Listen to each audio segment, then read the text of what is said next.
Madam President, our Majority Leader, the ladies and gentlemen of the Senate, I rise today on a matter of personal and collective privilege to address a Personal intellectual privilege ito. Kumag talaga, oo. pressing issue of utmost national importance. For far too long, our Filipino people have been left uncertain, confused, deliberately kept in the dark regarding the true intentions behind the continuing and increasingly belligerent efforts to append the new Senate leadership and worse, to amend the Constitution. The Philippines Wow, to amend daw yung Constitution. Yan ang kanyang propaganda. Papalitan daw yung Constitution, no? Mamsat, no? Iibahin na daw. Diyos ko po, Rudy. Filipino people deserve clarity. The Filipino people deserve honesty, and above all, the Filipino people deserve at least the truth.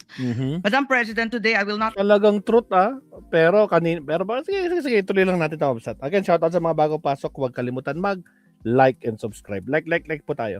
rely solely on my own words. I will present before this chamber a short video containing documentation, footage, and statements directly connected Magpre-present siya ng video. Akala mo yung video niya, facts. Akala mo makatotohanan at facts, totoong-totoo talaga. to the ongoing efforts toward term extension and charter change. Charter change, term extension daw. With your permission, therefore, may we now direct the technical team to play the video presentation. Bakit nagpalit ng liderato sa Senado? May I be allowed to humbly move to declare all seats vacant, Mr. President? With 13 affirmative votes, 10 negative votes, and 1 abstention, the positions in all the positions in the Senate is hereby declared vacant. Bakit ito nilusog? Bakit patuloy ang pananakot? Wow, bakit daw diluso? Bakit daw patuloy ang pananakot? Ang garapalan, obvious, hindi isang majority. Bakit may panggigipit? Pinakakasuhan ng Ombudsman si Senator Rodante Marcoleta ng plunder at indirect Tayo, ginigipit. Political persecution. Anak kayo ng kamote. bribery. Bakit may pambabaluktot ng kwento? Nililito nila ang publiko. Ang kahinan ay naganap alas 4 ng hapon. Ang barilan, alas 7. Nagmamalaking lang may nangangusta. Si Camille Villar ang unang nag-update. Saka sila nag-reply. Last convo, 4 p.m. Text chat, 10 p.m. Bakit may demolition job? Bakit may pait? Bakit hindi matanggap? Napakaraming bakit. At narito ang mga sagot. Pero bago ang katotohanan. Katotohanan daw, putragis. Mga kabsat ay kat-kat, shoutout. Katotohanan daw. Wasakin muna natin ang kasinungalingan. I, Alan Peter Shram Cayetana, having been elected to the position of Senate President. Hindi nagpalit ng liderato para sa impeachment. Hindi totoong pinapakalat ng mga nabulaga. Ito this time, medyo nagkabulagan. Ang impeachment ay labanan ng numero. Hindi ang mga Duterte aligned ang dapat mangamba, kundi ang mga sa umpisa pa lang ay may hatol na. Ang sinasabi sir ng ibang mga kritiko, itong Senate leadership shake-up ay tungkol lang daw sa impeachment. Lahat na i-connect. As I told you, may 12 kami. Si Bato is 13. So kahit nawala naman siya, ang pinag-uusapan dito is whether or not you will be able to get 16 votes. Hindi siya pagmumulan ng 16 votes. Wala siya doon 12 kami. Bakit kami magkuku? May 12 na kami kung ang pinag-uusapan lang natin ay impeachment. Actually, 9 lang ang kailangan para ma-dismiss. Yes, 12 kami. So it's more than the required votes. But that's not the point. Ang ano kasi pinipilit nilang i-connect doon. Kaya ako natatawa. What is the connection there? Gusto pang ipa-inhibit ang mga tinatawag nilang Duterte-aligned senators. Nananawagan pa ng partial kuno at pagiging patas. Pero sa publiko, may mga pahayag na hindi makakatakas. While VP Sara is in power, the threat of a full-blown Duterte comeback is still a very real and present danger. Bakit ganito ang desperasyon? Bakit hindi maikubli ang gigil? No. Bakit natataranta ang lahat? Mr. Speaker, I move to endorse to the Senate the resolution setting forth the articles of impeachment. Narito ang pagsisiwala. Noong April 22 sa Soler, nagkita si Tito Soto at House Speaker Lee para pag-usapan kung ano ang papakialaman sa 1987 Constitution habang nakaupo si Bongbong Marcos. Kasama ni House Speaker Lee ay si South Cotabato Congressman Ferdinand Hernandez. Kasama ni Soto ay ang dating Senate Secretary na si Mark Mendoza. CONAS ang gusto nilang mode ng charter change. Constituent Assembly daw, CONAS. Muling sumusulong sa Kamara ang charter change o pag-amyenda sa konstitusyon sa pamamagitan ng Constitutional Convention. Is something big brewing inside the government to claims a possible no election scenario. Ang pag-aamyenda ng konstitusyon sa pamamagitan ng Constituent Assembly. At para makakuha ng suporta sa Senado at sa Kongreso, ito dapat ang mga nilalaman. dapat ma-extend ang termino ng mga senador at congressmen na mawawala na sa pwesto by 2028. Ang eleksyon sa bawat senador ay magiging by region. Nagdiskusyon sila kung 2 o 3 senador per region. Kinompute nila kung mayroong 18 regions, nasa 36 o 54 ang magiging senador. Lumutang din ang usapang para hindi makaporma si Inday Sara sa 2028, gawing 50 years old ang edad ng pwedeng tumakbo. Pero nagpanukala rin si Soto na pwedeng gawing 35 years old para kay Vico Soto. Dahil ipagmamayabang niyang kayang talunin ito si Inday Sara. Meron ako idadagdag, maganda, Piggy. Ibaba natin ang edad ng presidente to 35. Ay, gagaling ng bata ngayon eh. Magagaling eh. Ibigay na natin sa mga kabataan ng patakbo nitong bansa. Baka puro matinubay na ilagay natin. Baka sabihin nila, Senator Soto, this is to siguro allow your nephew, ba, si Vico, na tumakbo. Sabi ko na Maging qualify. Ganun eh. Sabi ko na mag-iisip sila na gano'n, hindi ko naisip si Vico ron. Ang impormasyong ito ay mula mismo sa kasama sa meeting. Kasama din nila ay isang congressman, isang gobernador, isang retired military officer, isang dating may mataas na katungkulan, at 5 mula sa private at business sector. Kaya ba binaliwala ang panawagan ng taong bayan? Kaya ba binaliwala ang paalala ng Iglesia ni Cristo? Hindi po nagbabago ang bilin ng Iglesia ni Cristo, Nelson, na ang Iglesia ni Cristo po ay tutol sa impeachment.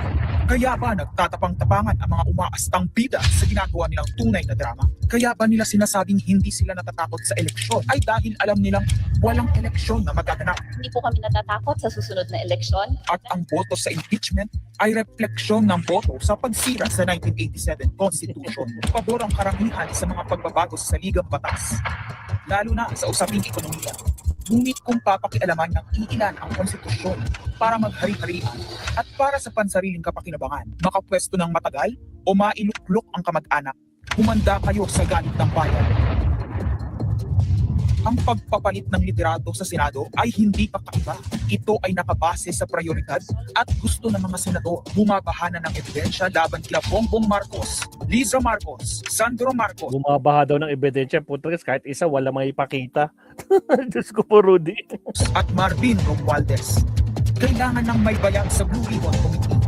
Ipinangako na sa mga korap na mambabatas ang perang maliliko sa 2020. Sige nga ba, kailangan daw na may bayag sa Blue. Kilala nyo ba kung sino nasa Blue Ribbon ngayon? Halos lahat na mga may kaso sa flood control nandun, nasa committee sila ng Blue Ribbon ngayon. Nandun si Cheese, nandun si Jinggoy, yun pa, vice chair pa. Diyos ko Lord. 2028 national budget dapat pigilan. 2028. Alam natin, that's the election budget. And it was assured to the congressman, this will also be the CONHAS budget. Nagiging isa ng malaking sindikato ang pamahalaan. Sinusuportahan ito ng mga dating kalaban, mga tinulungang manalo noong nakaraang eleksyon, mga may galit sa nagdaang administrasyon. Lahat sila kasama ng pinakamalaking troll farms at ilang bahagi ng mainstream media ay pinagagana ng 2 bagay. Pera galing sa korupsyon, galit sa mga Duterte. Mahalaga ang liderato ng Senado para sa mga korap at nakasandal sa mga buwaya ng kapangyarihan. Ngunit mas mahalaga ito sa mga naninindigan na ang Senado ay bantayog ng konstitusyon na hindi dapat pinatakot, sinusuhulan at iniipit upang maging tau-tauhan. Maaaring hati ngayon ang Senado. Maaaring kanya-kanyang bersyon ng kwento. Wala nang pakialam kung ano ang totoo. Isa itong indikasyon na gumagana ang demokrasya. Kailangan lang maalala ng bawat senador na kahit sila ay may kapangyarihan, hindi dapat nila malimutan magpakatao. Sa kabila ng lahat ng problema, pinakamababang halaga ng piso sa kasaysayan, mataas na bilihin at gasolina, kawalan ng trabaho, halos wala nang makain, nagpapakamatay ng mga magsasaka. Ang inuuna ay politika, impeachment at kung ano-anong propaganda para mabalik ang kontrol sa Senado ng mga nangako na maisakatuparan ang pagpapahaba ng panahon sa kapangyarihan. Kung magde-deny yung mga nandoon sa meeting na yon at pabubulaanan yung aking sinabi, then sasabihin ko kung sino ang nagsiwalat sa amin. Kasi magugulantang ang buong bansa pag siniwalat ko kung sino yung nagsabi sa amin.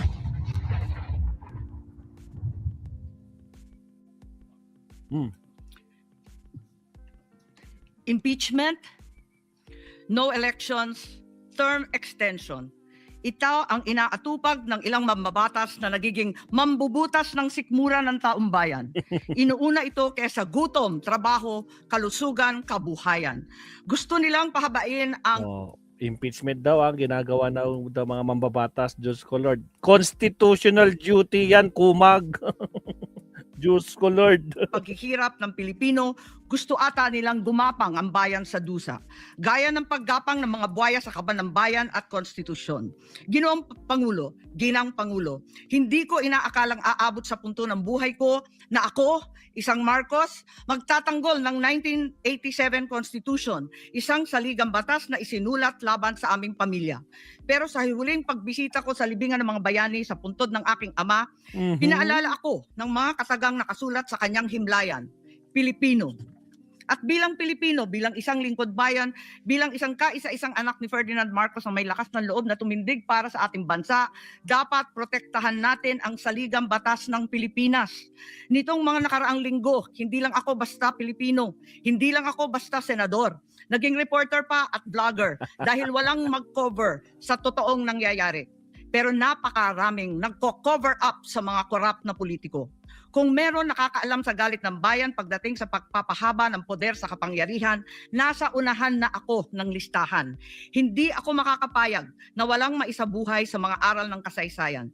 Noong naharang natin ang PI na yan, People's Initiative, noong Enero 2024, hindi naman sila tumigil. Noong 12 ng Agosto 2025, unang inihayag ni Bongbong Marcos ng ating Pangulo na hindi niya tututulan ang isang Constitutional Convention o CONCON upang ayusin umano ang mga butas sa saligang batas, kasunod ng pahiwatig ng Kongreso na sumusuporta nito. Pagsapit ng Nobyembre, nung nakaraang taon din, naghain na si Congressman Ronaldo Puno at mga miyembro ng NUP, National Unity Party, ng House Bill 5870, naglalayong magpatawag ng Constitutional Convention upang magmungkahi ng mga amyenda sa konstitusyon. Noong ika-30 ng Enero 2026, nagpahayag naman si dating Senate President Soto ng suporta sa pagtalakay ng mga amyenda sa konstitusyon matapos ang desisyon ng Korte Suprema kaugnay ng impeachment laban kay VP Sara Duterte. Agad itong ikinatuwa ng tropang NUP na nagsabing mahalaga ang kooperasyon ng Senado upang maisulong ang mga reforma sa saligang batas. Gayunpaman, noong ika-31 ng Enero 2026, sumagot ang Malacanang, hindi raw prioridad ang charter change o CHA dahil nakatutok umano ang Pangulo sa mga isyong pang-ekonomiya. Isang pahayag na inilabas matapos magpahayag ng suporta si SP Soto noon sa pag-amyenda ng konstitusyon. Sa gitna ng debateng ito, naghain noong ika-7 ng Pebrero 2026 yung dating ARTA Rabindranath Kilala ng isang radikal na panukala, buwagin ang Senado, pati na rin ang Kongreso at lahat ng lokal na sanggunian, paltan ng isang National Legislative Assembly, maari umanong makatipid ng hanggang 1 trilyong taon-taon. Noong nakaraang buwan, formal din hinikayat ni Congressman Puno at ng NUP ang liderato ng Kamara na simulan ng pakikipag-usap sa Senado hinggil sa charter change sa pamamagitan ng Constitutional Convention. Ginamit pa nila ang pagiging bukas ni SP Soto sa constitutional amendments bilang oportunidad para sa koordinasyon ng dalawang kapulungan. Sa huli, noong ika-14 ng Mayo 2026, mariing itinanggi ng Malacanang ang akusasyon ni Senate President Alan Peter Cayetano na sinusubukan ng palasyo pahinain ang Senado. Binigyan diin ng palasyo na hindi pinag-uusapan ng CHA at inulit ang pananaw ng Pangulo na hindi ang pag-amyenda ng saligang batas ang sagot sa kasalukuyang problema ng bansa. Ngunit hindi ito ang nangyayari sa labas ng palasyo. Ang NOEL at term extension ay buhay na buhay sa mga patay na patay sa kapangyarihan. Pagkat sa kasalukuyang ika-20, ika-20 Kongreso, maraming panukalang naglalayong baguhin ang konstitusyon. Mula sa House Bill 368 ni Congressman Abante na nagsusulong ng CONCON hanggang sa Resolution of Both Houses No. 1 ni Congressman Garbin. Sinundan pa ng Resolution of Both Houses No. 2 naglalaman ng mungkahing ibaba sa 35 anyos ang minimum age requirement ng Presidente at ang Vice Presidente 30 ang edad. Bukod dito, Congressman Richard Gomez naghain ng resolution number 3 upang amyendahan din ang Constitution. Meron pang resolution number 4, nagmumungkahi gawing 3 taon na lamang, 3 magkakasunod na termino ang panunungkulan ng mga senador. Nariyan ang House Resolution 460 ni na Congressman Oreta, Congressman Remulla, Congressman Daza at iba pa na bibigyan linaw daw ang kahulugan ng forthwith sa impeachment. At mula noong Abril, habang hinihikayat ng mga congressman na bumoto sa impeachment, malakas ang ugong ng no-L sa Ugong. 2028. Lumutang na rin ang mga detalye. Malakas ang ugong, malakas ang chismis, Diyos ko Lord. Wala talagang facts talaga itong kumag na to. Term extension ang mga congressman at madadagdagan ng 3 taon na mananatiling nakaupo sa pwesto hanggang 2031. Ganon din, 2028. Ganon din ang mga senador, pati ang Pangulo, hanggang 2031 na raw. Kung may Wow. election man sa 2028, sa lokal na lang. Kaya, Visayas o Mindanao ka man, suportado ng iglesia o hindi, walang problema dahil walang eleksyon. Kaya ang Wow. tanong ngayon, ayaw ba talaga ng palasyo sa tsatsya o kunwari lang? O talaga bang wala ng respeto sa Pangulo? Bukod kay Lito Banayo, napakarami kong sources patungkol sa mga meeting na naganap para sa isinusulong na Constituent Assembly o CONAS. Mga kalipunan ng mga politikong hindi nananalo sa mga matataas na posisyon, inaambisyon nila. Kung hindi kayang manalo sa boto, baguhin na lang ang konstitusyon. Noon pa man, hindi ako naging hadlang sa pagbabago, kumpara lamang sa ekonomiya at ikagiginhawa ng buhay ng Pilipino. Pero magagaling ang mga buwaya, tahimik na gumagapang upang malamon pati ang konstitusyon. Kung nagsisinungaling ang mga nagsumbong sa akin, kung sasabihin kasinungalingan ang sinabi ko ngayon at ang pinalabas, hinihikayat ko ang mga senador ngayon sa ating bulwagan. Ipangako natin sa taong bayan na may eleksyon sa 2028 mula sa presidential hanggang sa lokal. At Madam President, magiging masaya akong mapatunayan na mali ako dahil ibig sabihin nun, mananalo ang tama. In the interest of time and that this chamber may proceed with its scheduled legislative business, I will not entertain any interpellations at this juncture and would rather allow the facts in the video as well as confronting this nation to resonate fully with this chamber and the Filipino people. I urge this body to look deeply into what we have witnessed today, act with vigilance, courage, and fidelity to the Constitution we swore to defend. Maraming salamat po. Alright. Thank you. Madam President, may Yes, we recognize Senator. Alright, ayan naman. Oh, hindi daw siya magpapa-interpolate sa mga pinagsasabi niya, Ma'am Sat. Pero bago yan, Ma'am Sat, ituloy na natin sa ending bago natin puntahan lahat ng mga nag-comment sa kanya dito, Ma'am Sat. Ha? Puntahan natin mismo yung last words niya, mga kakabsat. Diba? Sabi niya, putra, ito. Wait lang.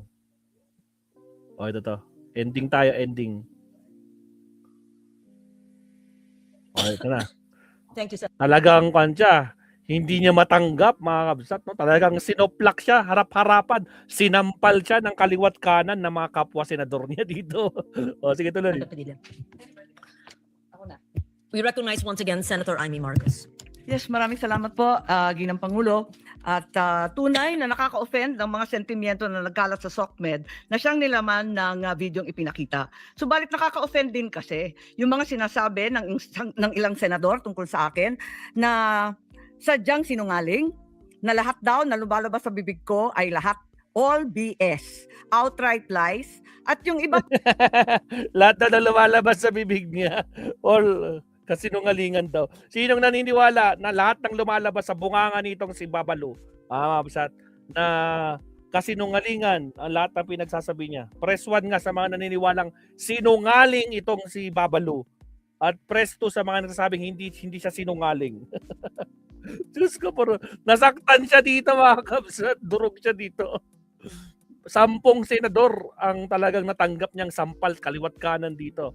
In-ending lang natin bago tayo pumunta doon para isang cut lang to. Po, may pahaging na kinakailangan daw ako ipasok sa mental institution. Dapat lang. Pero isang tabi na natin yan. Susumiti ako sa hiling ng ating SP Alan na i-withdraw ang video kung yan. So, kinausap na siya ni Senate President Alan, no? paano ba naman? Lahat ng minority block, sinoplock siya. Yan ang gusto. Sana, kapalit niyan, ipangako natin lahat sa ating taong bayan na walang term extension na mangyayari. Bakit? Sino ba gumawa ng istoryang may term extension? Kayo lang din gumawa ng istorya nyo. Wala namang sinasabi si PBBM na gusto niya ma-extend. Diba? Kayo lang gumawa ng gumagawa kayo ng kwento nyo. In short, gumagawa kayo ng sarili nyong multo na kayo din lang ang natatakot. Mga kumag. At na may eleksyon sa 2028. Yun lang po ang aking hinihiling.